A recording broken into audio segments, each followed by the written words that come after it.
522, welcome to week 6. Let's jump right in. I do not want to be a product of my environment. I want my environment to be a product of me. And that's from The Departed. I love this because everything we do affects those around us in our environment, including our students. And so this kind of gets into the area of Simon Sinek's circle of control, circle of concern, that we shouldn't waste energy being concerned about those things we can't control. But those things we can control are really impactful. So focus your energy there. As far as week 5 goes, in a little bit, week 4 and week 5, I would say the presentations were great. There was a lot of good information. If you haven't clicked through the links of all your classmates' presentations, I'd highly recommend it. A theme that came out in the feedback was the dependency issue of technology. And the analogy I like to use is, if your dentist is using a hammer to chisel out your tooth, it's a bad tool. If he's using the drill, it's not. But it really isn't a good or bad tool. It's how someone's using that tool and that it's the right tool. And so technology can have negative impact, but that doesn't mean it's bad itself. It's just we need better training and teaching on it. At least that's my thought. And so this week we're looking at the idea of 21st century learning, which I think I've said before. I don't love how we talk about that in education like it's something in the future. It really should be what's happening right now. It should just be good learning. Leaders in ed tech, and then innovators versus disruptors. So this week there's quite a bit of content. I'll go through all those in a second. Your discussion post is based off of the last video.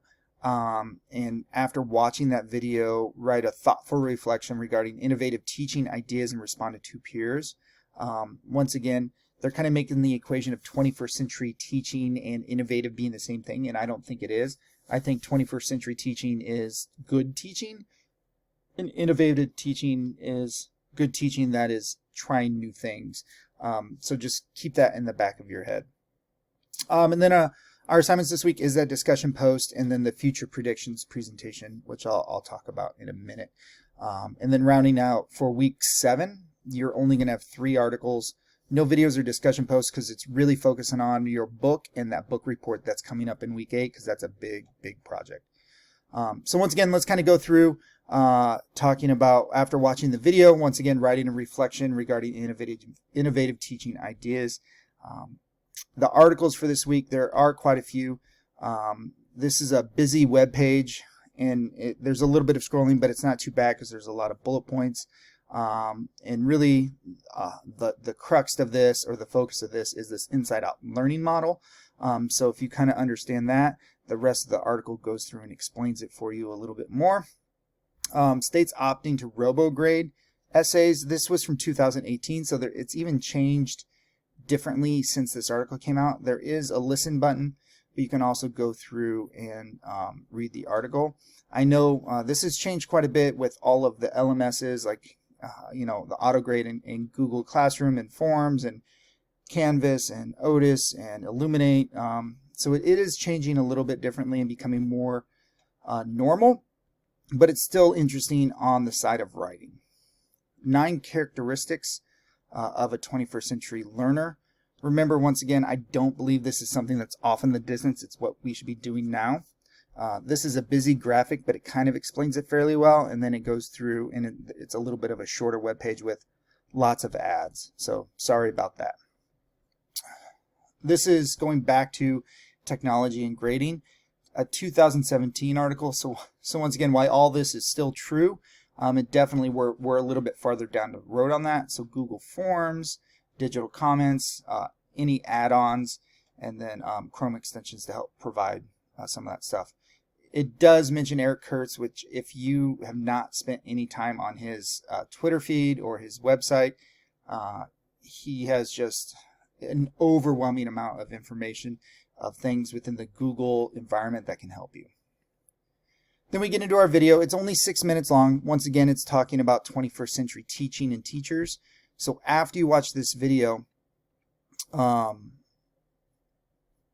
that is going to be the video for your discussion post. So that video is framing how you're going to write, or what you're going to write for your discussion post. And then finally, for your assignment 6, you're going to read this article, how our predictions for the year 2000 changed throughout the 20th century.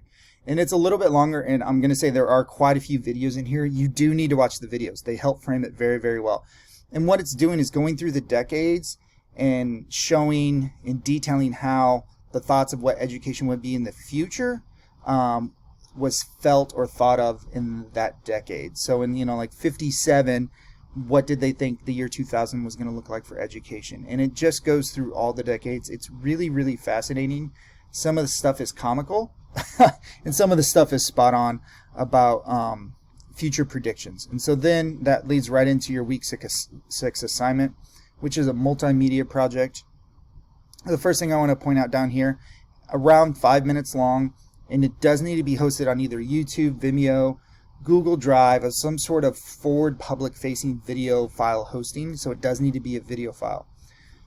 What that means for you guys, you could do a Google presentation and Screencastify record it. You could do an Adobe Spark. You could do Powtoon. With Powtoon, make sure there's narration. Just having words over, popping up on the screen with no narration isn't really an engaging presentation or a video. You can even put it on Google Drive. Just make sure it's anyone with the link can view. And so that's kind of that side of it. But what are you doing? You're going to read that article, and then you're going to create a presentation for future predictions of disruptive innovators in the next 10, 20, 30, 50 years. And you get to choose the timeline. You could choose, hey, this is what I think it's going to be in 10 years or in 30, but I wouldn't do more than 2 time frames because it could get a little lengthy. And really, it's only around 5 minutes long, so it has to be pretty concise.